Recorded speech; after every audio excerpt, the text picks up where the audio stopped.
Hi, my name is Angelo Lopez. I'm a Filipino American editorial cartoonist in the San Francisco Bay Area, and I have the great pleasure today to be speaking to two wonderful Cuban political cartoonists.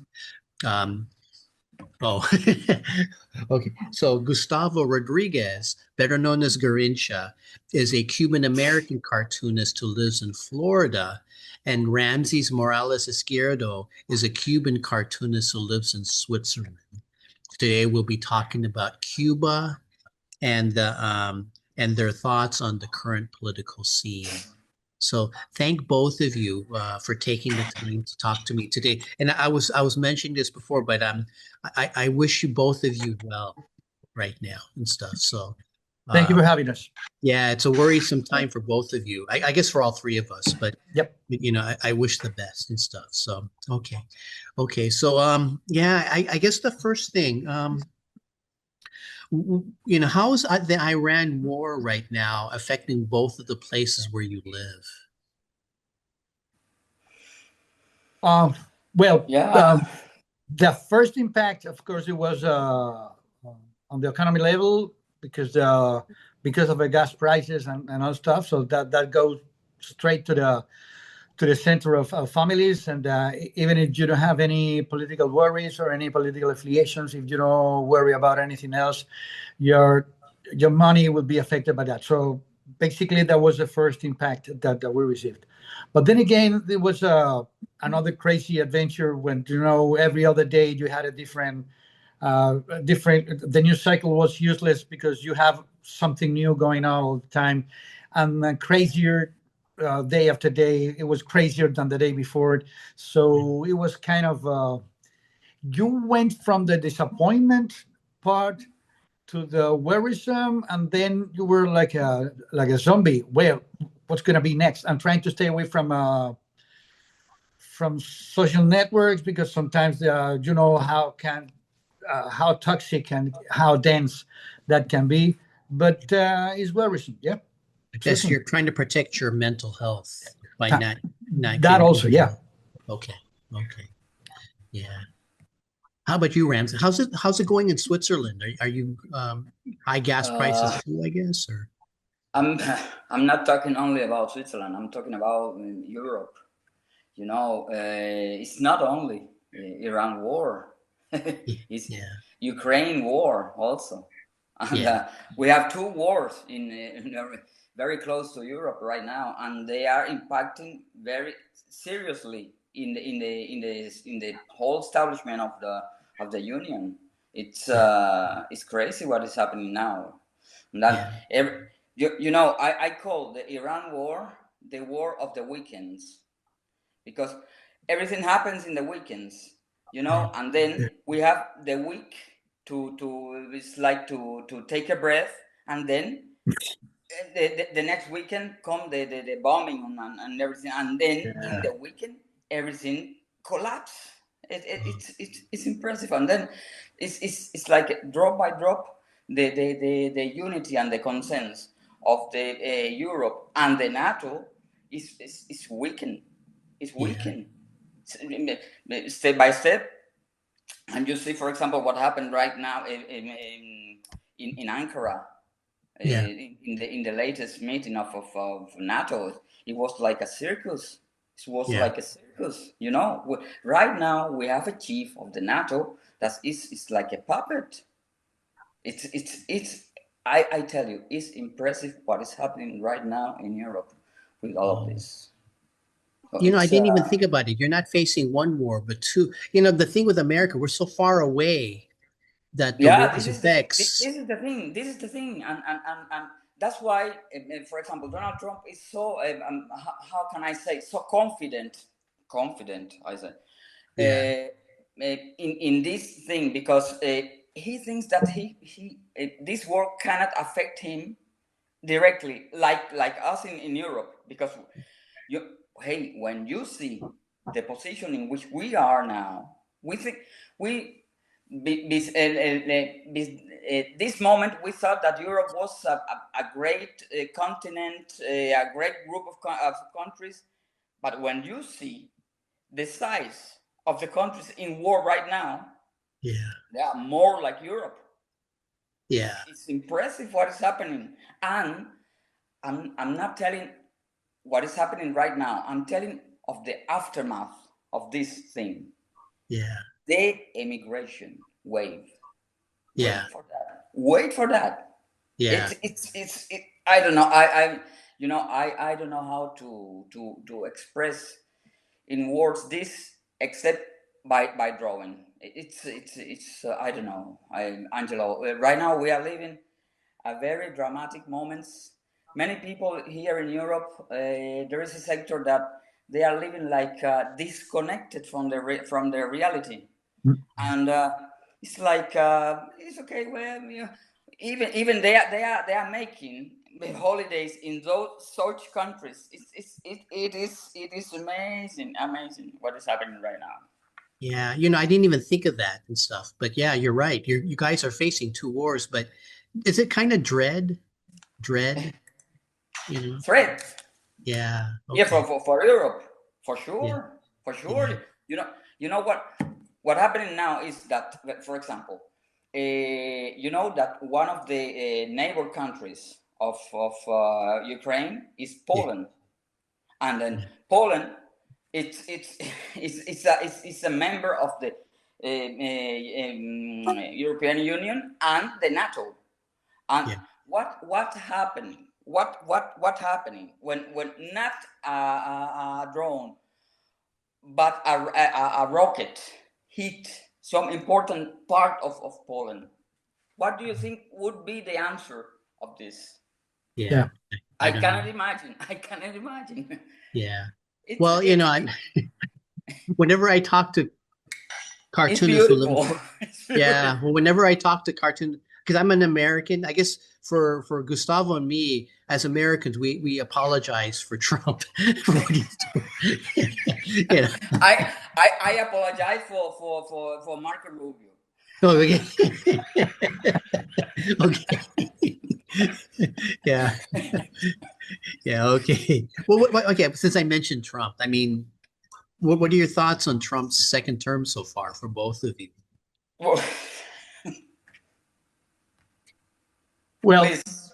it's even if we find something horrible every day from my point of view, it's kind of we expected. I knew that he was kind of a ramp up whatever he did on the first mandate, and although we didn't expect a lot of actors coming in, I didn't expect an Elon Musk, I didn't expect Pete Hegseth, but we kind of knew that what was going on and what could happen. But then again, you never know with this, with his personality and the way he does things and the things he likes to do. You never know what's coming. But what the new element uh,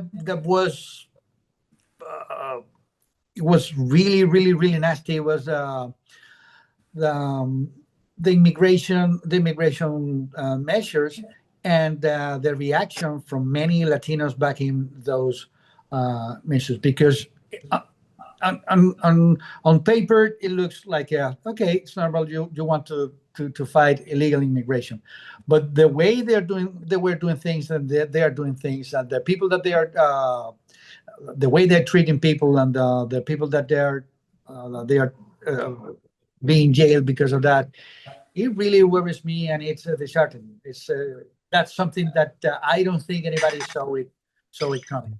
So even if I expected that a lot of nasty things were going to happen, I wasn't expecting this. To Yeah. be honest. Yeah. I had the same feeling. Things are a lot. I thought things would be bad. Things are a lot worse than bad, and stuff. So that scares me too. But here's the thing with Trump.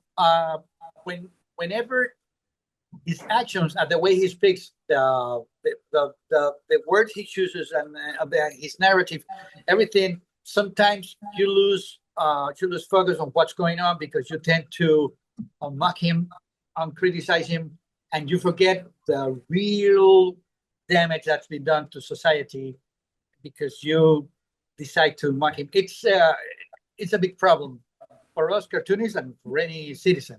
But people hate him sometimes for a number of things that they don't have the real impact, the real horror of everything that's going on. And I don't think there's much you can do about it. Yeah. Okay. Yeah. I don't know what to say. How about you, Ramses? For you people in Switzerland and stuff, I mean, do we look crazy to you? I mean, I need to say that Switzerland remained like a small piece of forest in peace. But this piece, that is full of tension, because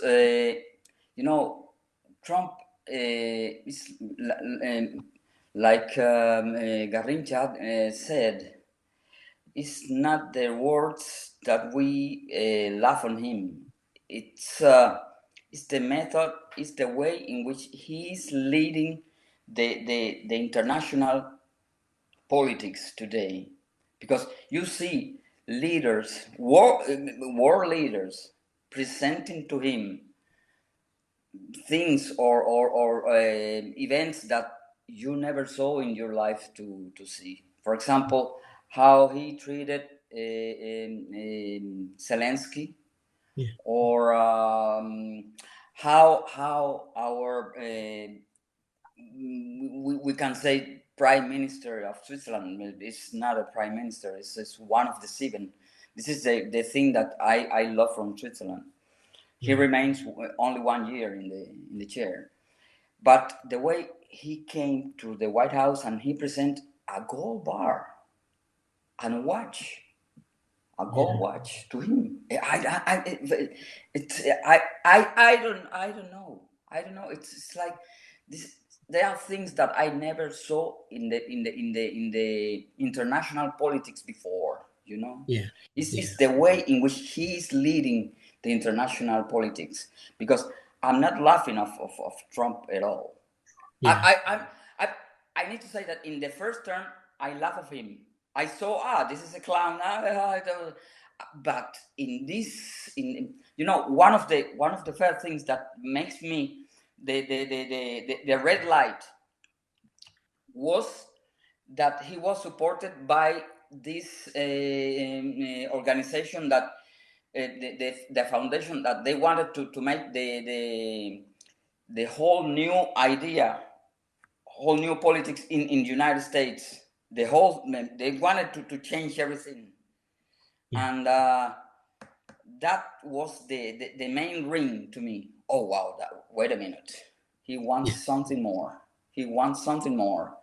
And then in that moment, I saw a film that reminds me all the time reminds me Civil War.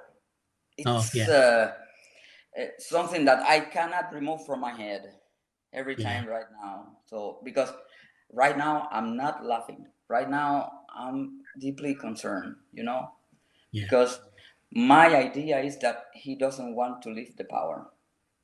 But this is my idea. No, it's not just your idea. It's ours too. No, it's something that I don't know. But this is the other thing that we never saw in the politics of the United States, because the philosophy of the politics of the government of the United States was the changing powers. But finally, he said, "Okay, that's it." And the same thing we saw in many countries, also in Cuba. I saw what we saw this week in terms of Cuba was, okay, this is the thing. We knew it. I knew it, but they finally decided to say, okay, that's it. Are you finding a lot of parallels between what happened in Cuba and what happened in what's happening now with Trump? I find it a lot from what happened with Duterte in the Philippines and what's happening now. So. For me, I draw a cartoon. I draw a cartoon published here in Europe that I draw Fidel Castro laughing in the grave, saying, finally I have my revenge. Yeah. Something like this. Yeah, Angela, but we need to be completely honest about one thing. Anybody who knows me or anybody who follows my my political cartooning should know by now that I am not a Trump supporter by any means. Yeah. No, not by any chance. So, but I've been listening and reading and seeing from friends and the media some really stupid approaches to the Cuban situation, which is nothing new. Cuba has been misunderstood for years and years and years, and it is that some people start blaming what's going on in Cuba because it was Trump's fault, and it's like saying that well, that chain smoker lung cancer patient died because of the cigarettes that he smoked after he was diagnosed. The crisis in Cuba was coming on for years. There have been repression, corruption, political prisoners being denied by the government, and the people. I was living in Cuba in 1991 when when the Soviet Union disappeared, and they told Fidel Castro, "This is it. We're not giving you any more money." And we saw the crisis and what it created, and we saw the social turmoil and how it was repressed by the government. There was no Trump. There was no Trump when I remember I was seeing almost in horror when Obama at the end of his mandate decided to open the embassy, decided to engage with Cuban government and start a new relation like from scratch. There were something new, and a lot of people thought that okay, if he gives he lends the olive branch to the Cuban government, he kind of Cuban government will allow some things that eventually will give freedom to the citizens. The very day that Obama was giving his speech, political police was kicking down doors and getting prisons and getting dissidents in prison, and the Castros were laughing at the Obama administration. I understand that maybe at that point somebody said to Obama, "Hey, the Castros are old. They are going to die eventually, all of them. This is the fruit is ripe. Let's go get them. This is the time. Let's go and with a friendly approach, and they will understand, and things will fall into place eventually." That meant that they never, as if 60-something years of Cuban government, they never knew who they were dealing with.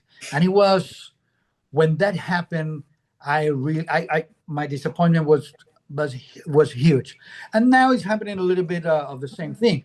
People are blaming Trump with his new measures. Obviously, that the things are getting much worse, like never before. But to say that the state that Cuba is in is because of Trump, I don't know if it's because of ideological blind spot, or it's innocence, or of its convenience, or if it's totally naivete. I don't know. But for whatever reason, it doesn't do any justice to Cuban people suffering now, and it's not doing any justice to accepting once and for all that the problem will be, and has always been, the Castro regime.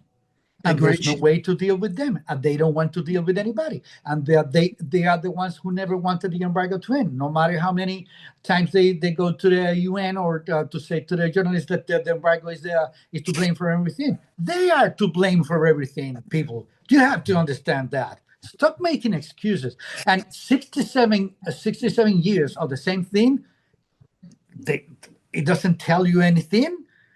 You want to believe? I understand that some people see Cuban like a theme park for the ideological left and for humanitarian reasons. But you have to see what's behind that. Yeah, the truth is out there, please. But it's not happening, and I don't know why. And here's the worst thing of all, and I want to end with that. For a lot of Cubans, it's sadly to say, for a lot of Cubans, they had to go through unhuman way of life and way of living to understand that the government was the problem. because before that, there were a lot of Cubans that were saying, no, it's the embargo and everything. The government had to rush and start to trying to implement some capitalist measurements. And when you ask him, why didn't you do that before? Yes. Oh no, but they don't have any answer to that, and they are so arrogant that they don't answer to anybody, and they keep on living with their own lies in their bubble. That's unacceptable, and I hoped that the people outside Cuba, with access to information, with access to different truth, were able to see that, and it's not happening, and it's disappointing. It's disappointed as hell. So Garrincha, is this more analogous to Iran? Iran has had a terrible dictatorship, theocracy for since the 70s, right? Yeah. So they've had, and before that there was the Shah, and so for how many decades they've had these dictatorships and autocratic governments. What Trump's doing is bad now, but there's a far longer legacy of autocracy, I guess, both in Cuba and Iran. Trump doesn't care about democracy in Cuba. He doesn't care about democracy in Venezuela. He doesn't care about democracy in Iran. Although, let me point something out. Iran has an element that is different to Venezuela and Cuba. It's religion. Yeah. That's a very difficult element to deal with. And obviously, it's a little bit more complicated. But in the end, the same reasons. When people tell me that things in Venezuela are going to get better because he went in and grabbed. Let me tell you, I don't think I enjoyed Maduro being held, because finally we got rid of that asshole. But then, just as Maduro left, he left the government intact. Do you think the Venezuelans are much better now? No, they are not. Do you think that Trump will improve anything in Cuba? I don't think so. Even if he gives me the 67 years of frustration, if you see Raul jailed and the rest of all those corrupt and tyrants jailed, say, wow, good. I got to see that. But then you know that the future does not depend on Trump. You cannot leave it on Marco Rubio and Trump's hand. But we hate to see it. They are the only ones that said to their face, you're tyrants, you're thieves, you're corrupt, you're criminals, you're despicable. And they were speaking in the words what the Cubans felt for so long, because diplomacy will never do anything for what Cubans have been suffering, what Venezuelans have been suffering, what Iranians have been suffering. That's the sad truth of all. Okay. Yeah. That was going to be a question I was going to ask you guys, but you're answering it right now. I guess what you're saying is basically, if Trump doesn't respect American democracy, how do you expect him to export democracy abroad? Exactly. Okay. Ramses, do you have anything to add to that, or? No, I think Garrincha has everything said. What we the Cubans know, because what is happening now is that the Cuban people, the people that I really have interest, they are in the middle of a perfect storm. Yeah. One side is the Castro family. So on the other side is Mr. Trump. So it's the Trump family. The Trump it's a perfect storm. So this is the thing. It's So do you guys feel like you're in between Okay, actually, let me ask this question first, because you're getting right into that question, but then I'll ask you. Yeah. So, I mean, you're mentioning some of your, okay, so I was going to ask you about, since you've seen what happened in Venezuela and Iran, what are your worries about Trump's threats to invade Cuba? You're starting to answer that, but do you guys feel like you're between a rock and a hard place in a way? Does that make sense? Where like you're faced with two bad choices and stuff, and in the invasion of Trump's invasion, where you don't have any faith in Trump. But you also don't like the Cuban government. I mean, and I guess also with that, what are your worries about a possible invasion? Well, you have to take into account one thing. When Trump started toying with the idea of invading Cuba and naval blockade and all that, We knew it was a little bit, I don't know, at the time I said, well, he wants to get away from, he wants to get the attention away from the Epstein files and all that.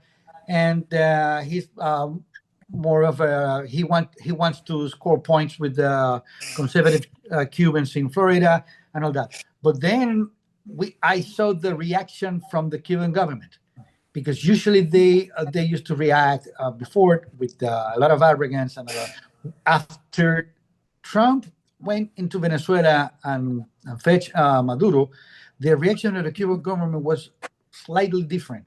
The body language was a little bit different, and I did enjoy it a little bit because they were scared.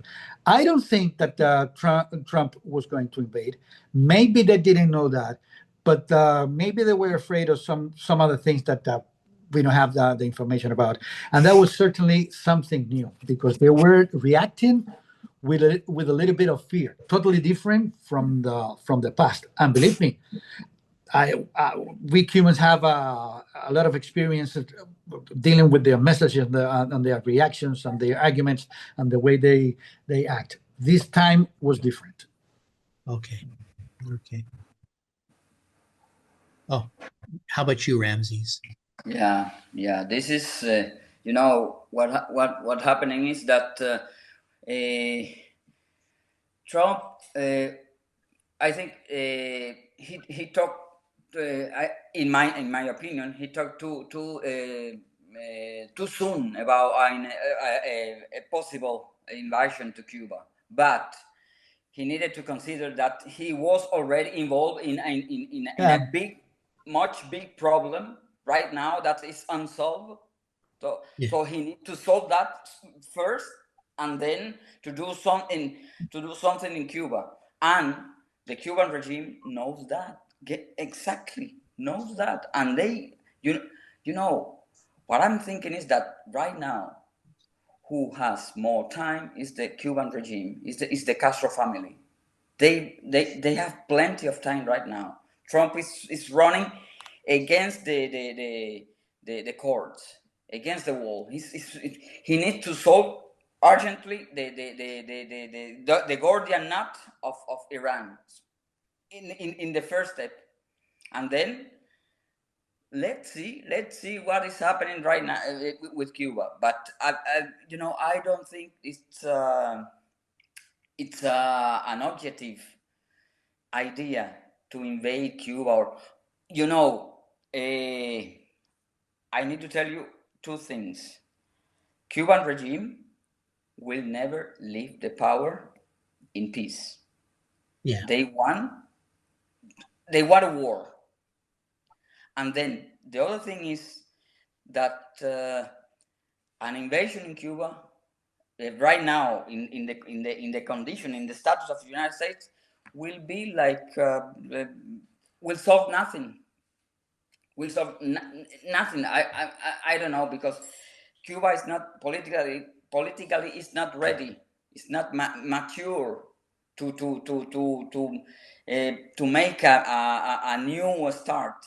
You know, I don't know. I saw scenes right now in Cuba that tell me that Cubans are not politically mature to accept a change in order to make a new way in our society.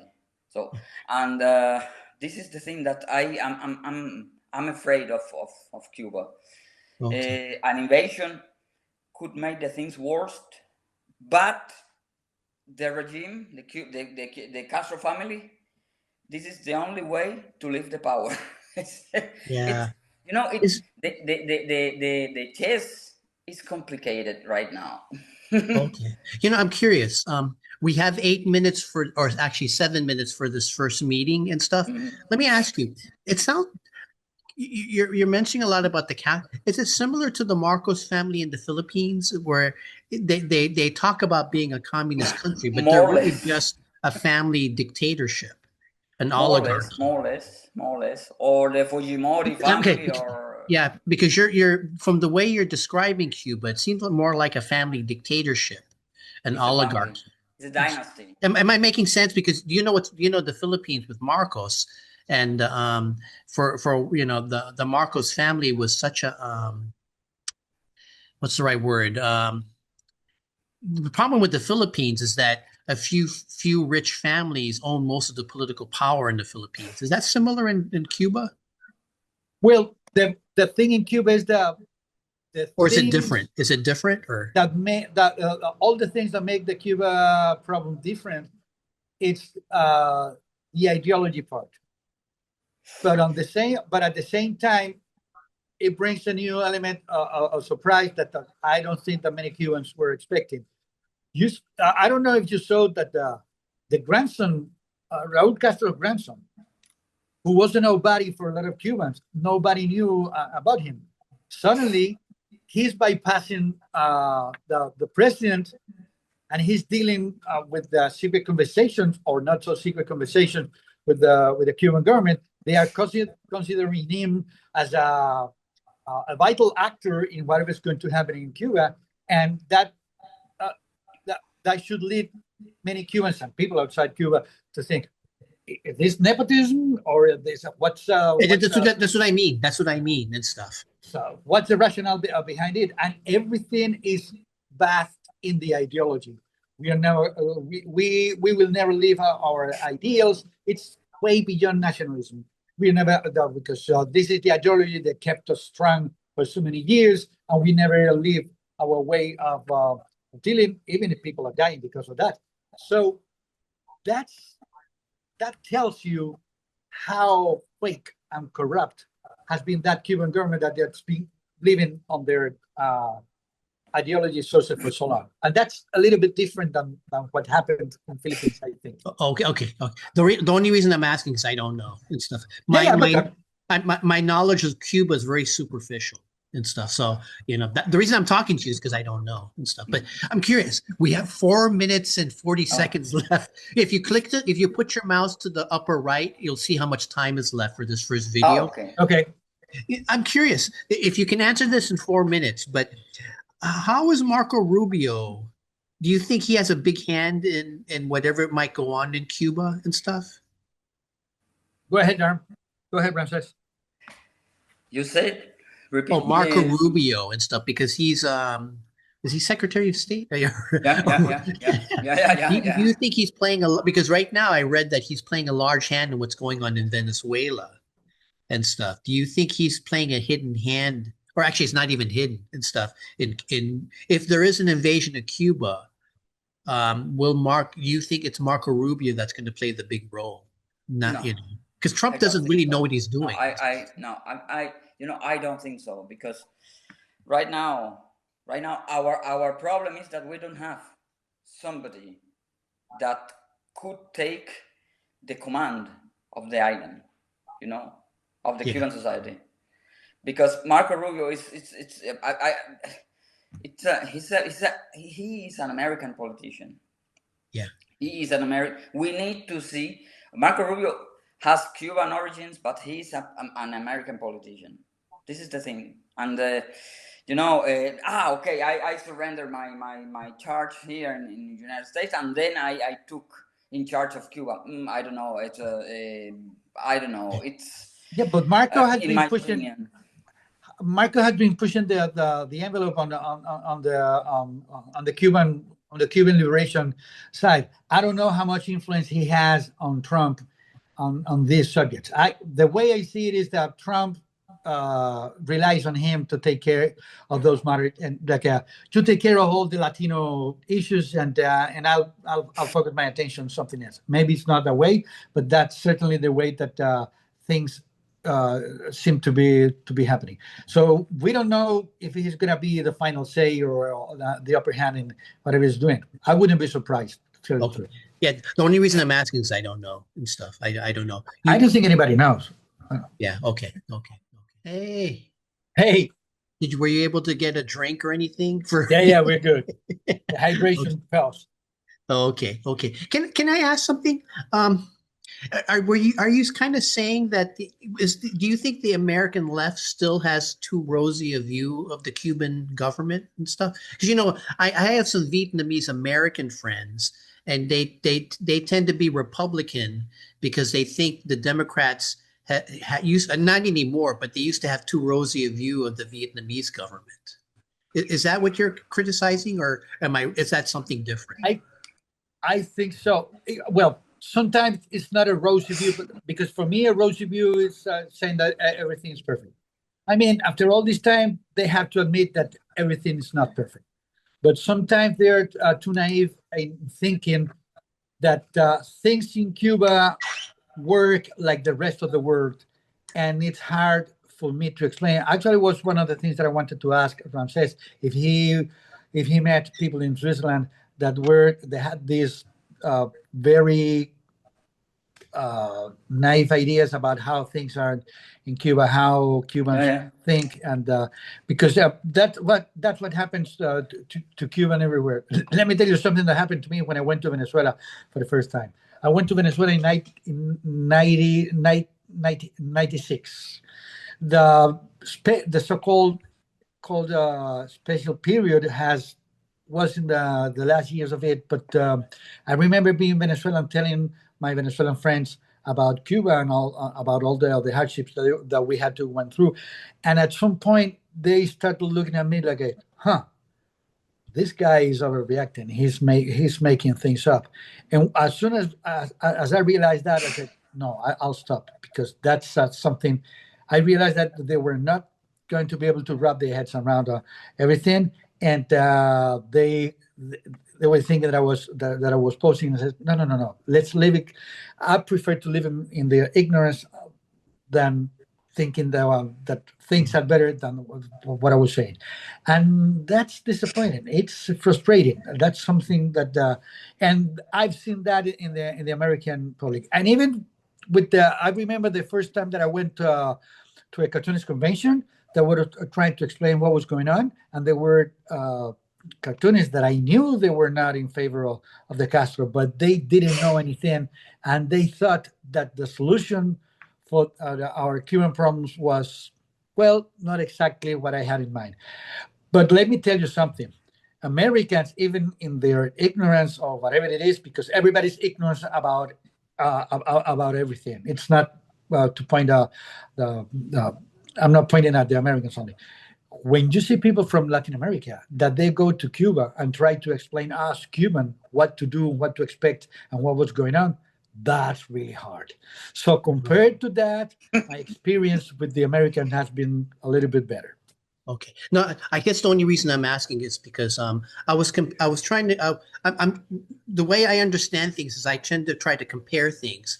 I was thinking I can compare Cuba to the Philippines, but the Cuba is a communist country while the Philippines had a right-wing dictatorship.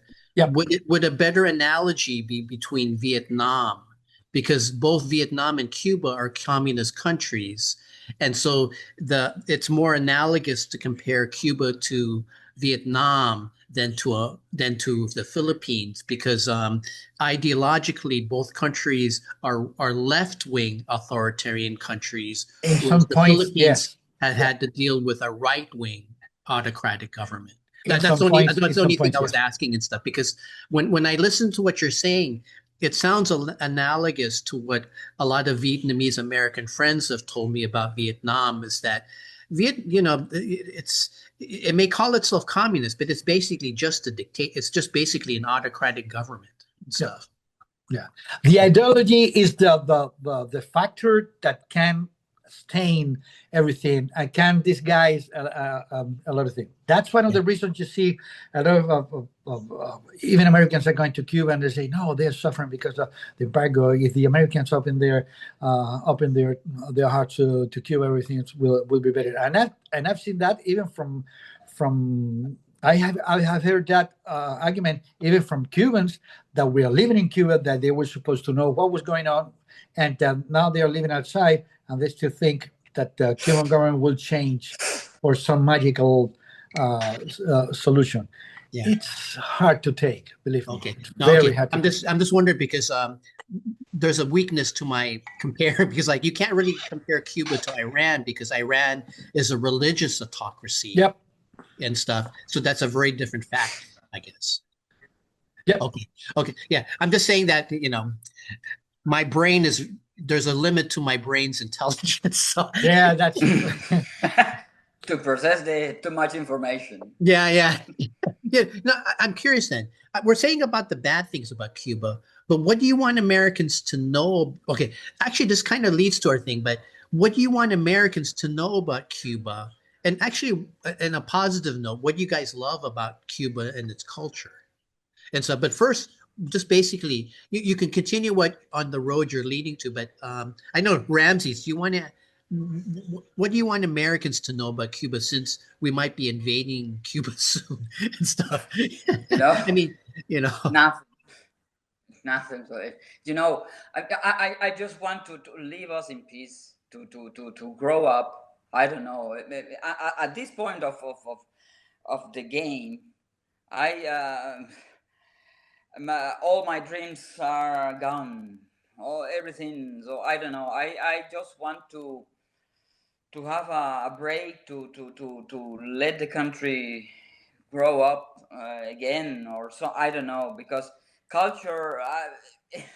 I living in freedom right now. I don't know, in here in Europe, visiting Spain, my origins.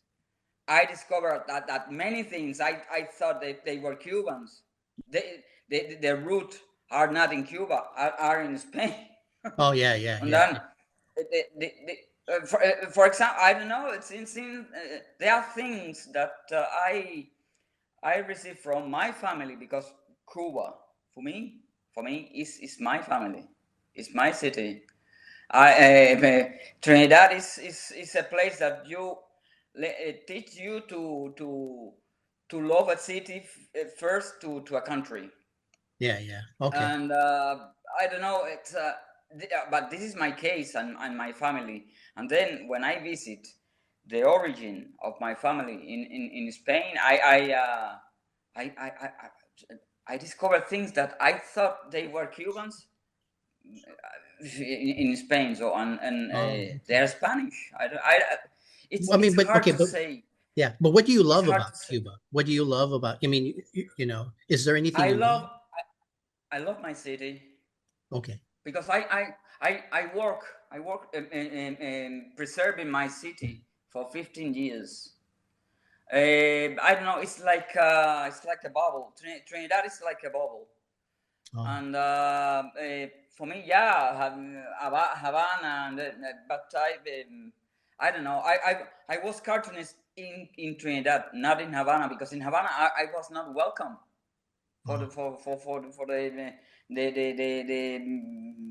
the group of cartoonists there. So, and then in Trinidad, I had the opportunity to have a good internet connection, because of the Office of Conservation oh, okay. of the city, and then I started to draw, to publish cartoons in Europe, not in Cuba, in Europe, thanks to this connection. And then it was like a 007 thing. I don't know, because I had two lives in my city. One life was the designer, the graphic designer, Yeah. who works in the Office of Conservation, and the other life was the international cartoonist that it was publishing in Courrier International Oh, cartoons. So it was, I don't know. So it's and then I need to tell you, I received the pay, because I received the payment in Cuba of my international collaboration through the connection from Spain. It was like a 007 thing. I don't know. So because they cannot pay me direct, they oh, cannot send me the money direct. They were a very strange year for me. Yeah, oh, at the okay. beginning of 2000, something like this. So it's That sounds like a headache. because, That sounds like a headache. yeah, when people ask me, what do you miss from Cuba, it's hard to say to me, because I had a lot of hard times in Cuba. Oh, A lot of okay. hard times in Cuba, Is it better because to say what do you miss about Trinidad rather than what do you miss about Cuba? yeah. Okay. There are things that I miss from Trinidad these things are lost forever, because they belong to a time that you cannot return to that moment. I know that because once we visit, I stopped visiting Cuba many years ago. So, but one of the last times I visit my city, the people treat me like a tourist. I was a well-known person in the city, but the time we visit Cuba, Trinidad, they treat me like a tourist. Okay. And for me, it was kind of weird. I don't know. Yeah. Well, the next time I see you, if I ever see you, I'm going to ask for your autograph because you're a good person.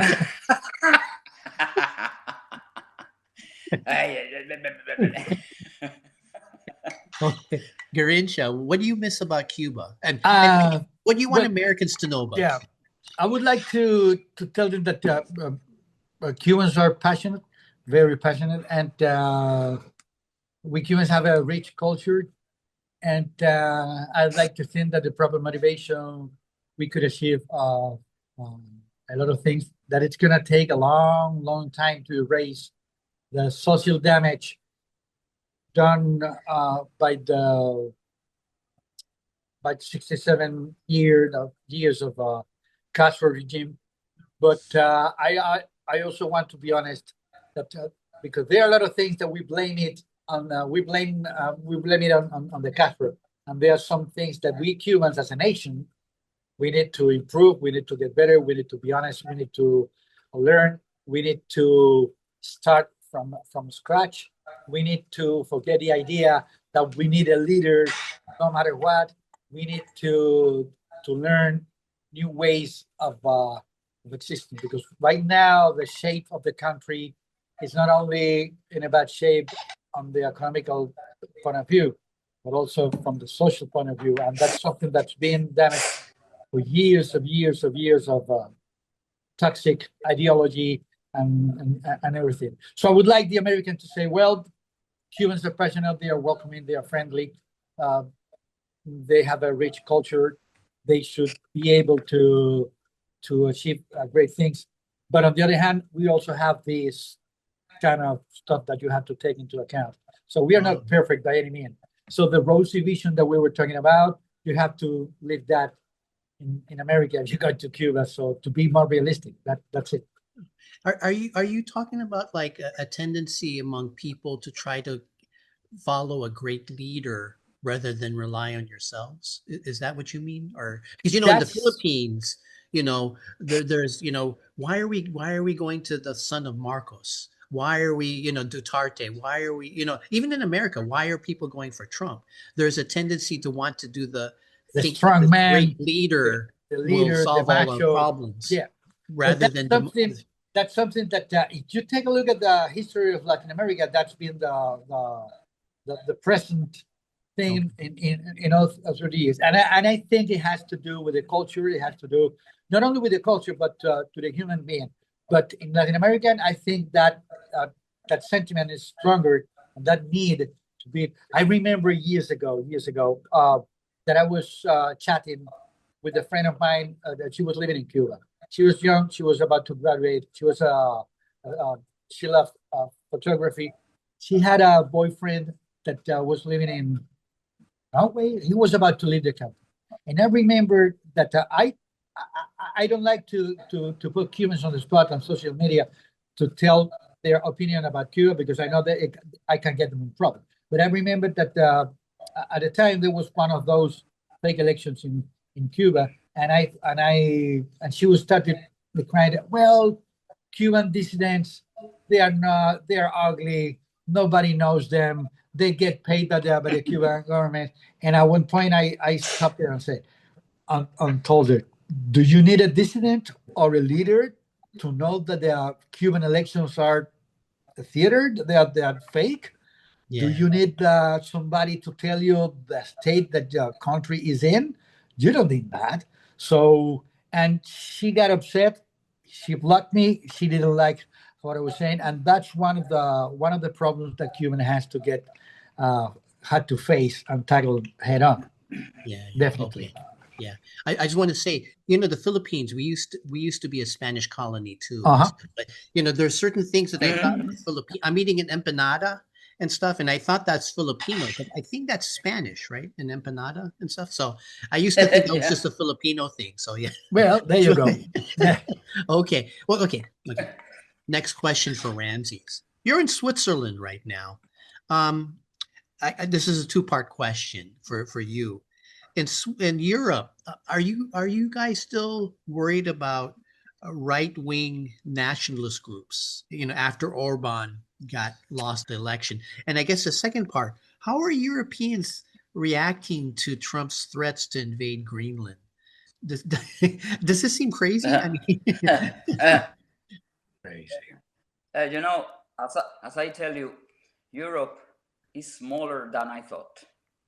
Okay. And every movement that happens in Europe remove the whole Europe. And what is happening right now in Germany, it's quite concerning, because they are winning so much power, so so fast and so easily. And they started, the AfD started in precisely in the ex-socialist part of Germany, where the people were prone to follow the Stark people in the politics. Yeah. Like this ideologist Alice Weidel. And at the beginning, I was stressed that the Germany has learned the lesson, Yeah. But no, we don't. A historian said that we the humans, we tend to repeat the history every 100 years, because it's the end of a human cycle, and I see how the history repeats itself, because for example, right now they are the second power in the government of Germany. Wow. And you need to know that that Germany was all the time the engine of Europe. Mm-hmm. Not anymore, because of the many problems they had with fuel, oil from Russia. Yeah. But ideological, they still the engine of Europe, and they are facing, for example, forces like France or Italy, so like la Refondation Nationale, the Marine Le Pen, that she was in court last week, and she was condemned, but she can still running. It's amazing. So she can still running with the ankle. Okay. It's beautiful what is happening right now in politics, because we are seeing things that we didn't saw in the past. Unless it was a politician with a chain and ball running in the government in Actually, it 19th sounds century. similar to America. I don't know, but you need to add a decisive factor here in Europe to all of this political frame is the technology. The big techno industry. So this is something, because we need to remember that the big chef Peter Thiel is German. Oh, so okay. this is something, and they are making a big influence in Germany. So this is something that We need to observe, because it's amazing how fast AFD is growing. It's growing. It's affecting everybody. It's scary that it's happening in Germany. It's scary that it's yeah, happening in Germany.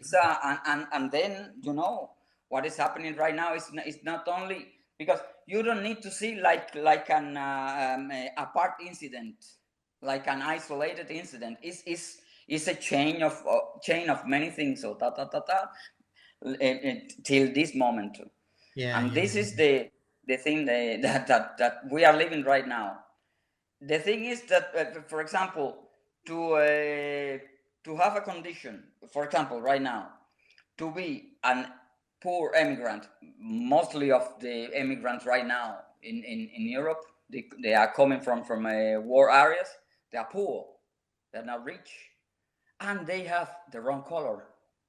This is a big problem here in Europe. It's racism is racism is pretty bad. Okay. Yeah. This Sounds is similar to the US right now. Hmm? Yeah. Okay. I'm sorry. No, I want to talk about better things, about, I don't know, sunny skies, but we are facing a storm, and the storm is very close. It's closer than we think. Yeah. Okay. Yeah, I don't know what to add to that, but okay. I mean, either. But it's good to talk. It's good to talk. Yeah. Because, for example, go ahead. For example, like Garrincha said about Cuba here in Europe, is still in this moment. There are a big sector of Europeans from the right and the left. They think that Cuba had good standard. But they have good doctors. I know people from the right wing that they are impressed with the Cuban doctors. I have no word to say that. The only thing is. Oh, go ahead. Is this? I'm just wondering. Is this what Garrincha was talking about, where they have a rosier view of Cuba than actually exists? Is that what you're saying? Yeah. Okay. Yeah. It's for me. It's like, but how can I continue talking? So it's I don't know. It's pointless. It's because right now what I notice here in Europe is that the borders of politics, right and left, they are they're confusing. It's everything is confusing right now in Europe, because you saw corruption in one side and corruption in the other side, and there are other movements that they are appearing. It's for me, it's like a turning point. Yeah. Not like the turning point in the United States, but it's like a turning point of the history. I don't know. And you can add technology in this. Never forget technology. Never forget that. Yeah. That's why when I talk to cartoonists, because you're political cartoonists, you're a lot more informed and stuff, so that's I guess that's both good and bad, because the more you know, the more depressed you tend to get. Okay. So does that mean that when you're talking about, you're a lot more worried about right-wing nationalism than you are about Trump invading Greenland? Greenland, this seems like more a distraction, I guess. Greenland, with Greenland, for me, but this is for me, with Greenland happens the same thing like in Cuba.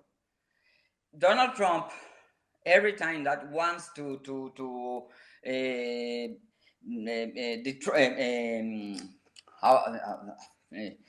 confuse the people, he mentions Greenland.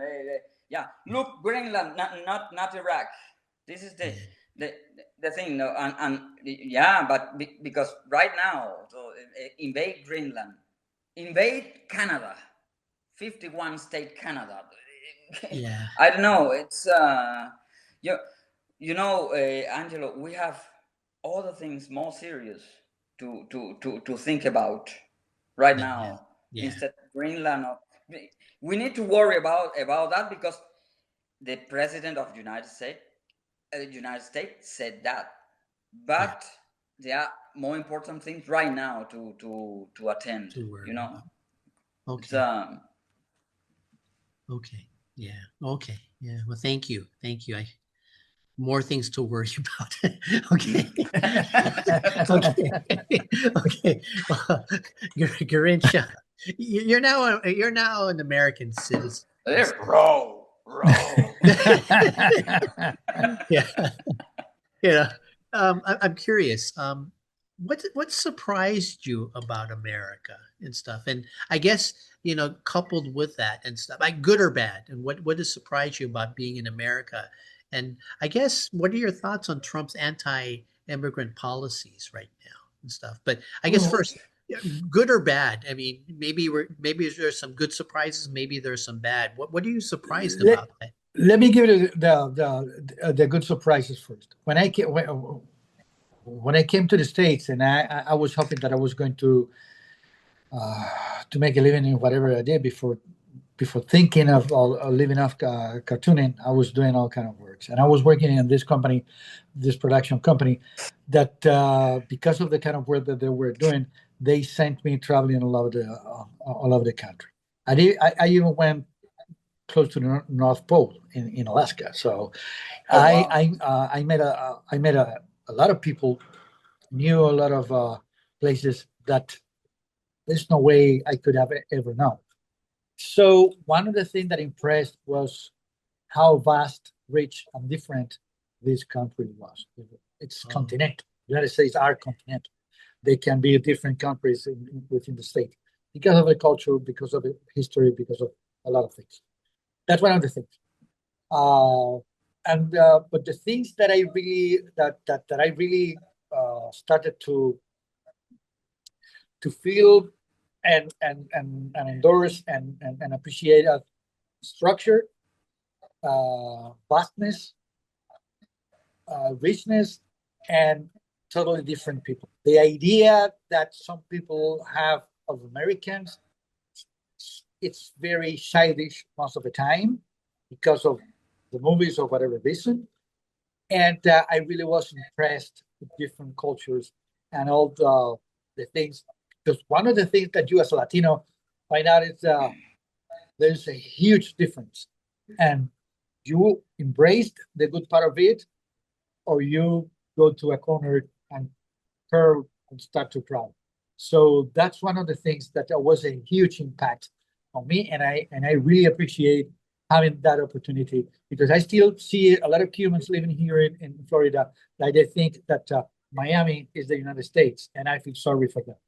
But oh, of course, there's the sad part of what I learned is the huge level of. I thought that the Americans were more prepared to know more about the rest of us. They are not just like the rest of us didn't know anything about Americans, so it's a mutual thing. yeah, And of course, in the social part of political part of the last string of events of the nationalism, racism, and all that, it's really disheartening. But then again, I tend to look at them as the problems of a young and powerful nation. And although there are a lot of things that I prefer to be different, I always try to stay focused and keep things in context. And before criticizing, said, hey, I came from a place that had to go through similar situations and we were never able to resolve. So I try to stay positive and not to indulge in the bad part of things because it's not yeah. good. Okay, okay. Mm. Well, Yeah, thank you. yeah, me too, me too. I try to stay positive in this because believe it or not, the political system of Switzerland was a copy of the United States. Oh, I didn't know that. Oh, I didn't know that. It's amazing. This is an anecdote that I discovered visiting the Bundesrat here. Oh, okay. Because yeah, they had their notion of country created by Napoleon, but the structural system of the political system of the how to deal with cantons that they are independent to create a unity. The idea came from the United States. Yeah, I don't know anything about It's Switzerland. amazing. Yeah, but I remember last time I talked to you, I asked if you can get me a free cuckoo clock. That's all I knew about Switzerland. No. Never mention that. Cuckoos are not from here. Are not from here. Or the leather hose or the no, they are not from here. Yeah, that's all I knew about Switzerland. I kept thinking, gosh, since Ramses came from Switzerland, she can get me a free cuckoo clock. But no, I guess I was wrong. No. Don't mention that. Don't mention that. Do you want to impress a Swiss? Ask for Appenzeller Käse. Oh, okay. Appenzeller cheese. Oh, okay. It's the best cheese of the world. Okay. Okay. Well, we have 8 minutes for the second talk and stuff. Yeah, put your mouse in the right end and stuff, and you see the time. My last question for you.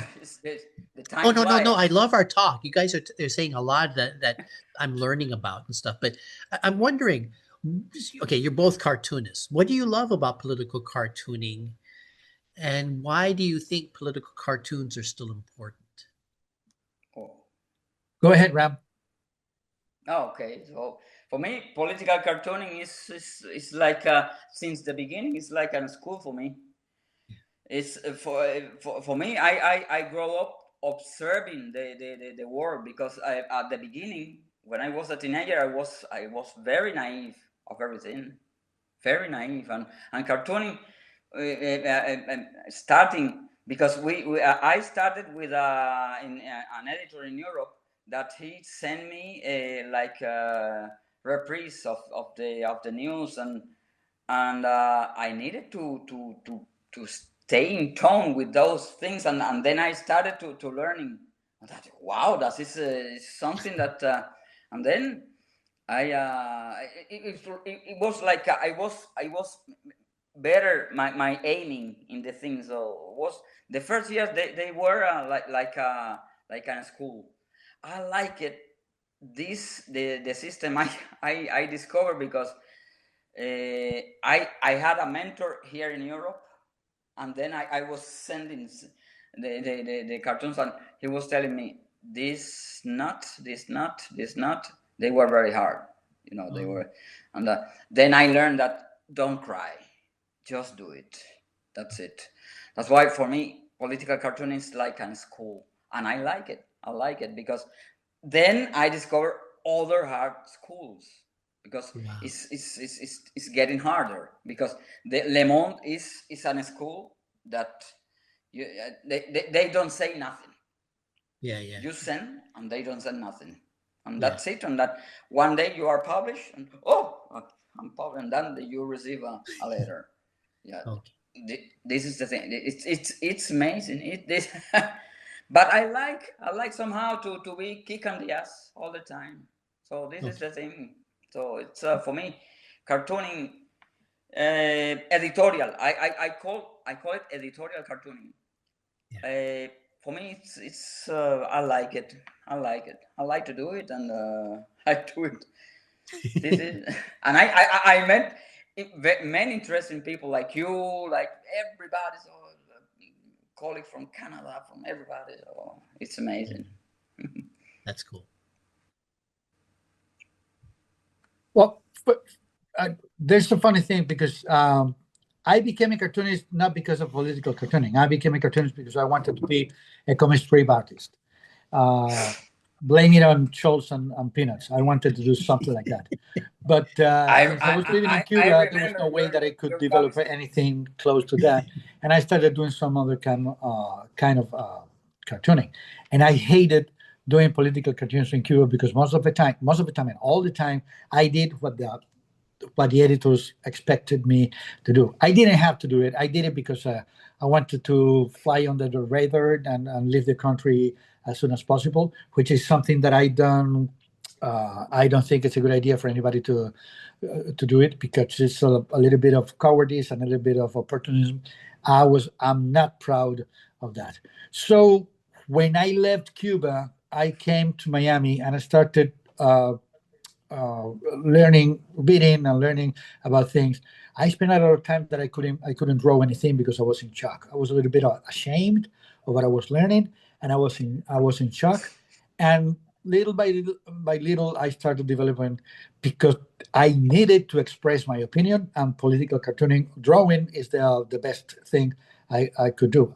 I'm not good at nothing much else, so I needed that was a need. And if you have strong or political views, you do that through cartooning, and that was kind of not a safety net, but it saved me from a lot of things. And why do I believe that cartooning still is relevant, even if now the state of the genre is like competing against meme and dealing with the AI and with things in social media, is because that's one way to express whatever your opinion is. And because of two things: expressing an opinion, which is unbelievable kind of freedom that I was not able to enjoy while I was in Cuba. That's one thing. And the other thing is humor. Humor will always save the humankind. Humor is a very powerful tool to get a point across. Humor is a very powerful tool to communicate, to get things together, to call the attention of something. It doesn't matter if you're drawing it this style or that style. So humor is a very powerful tool.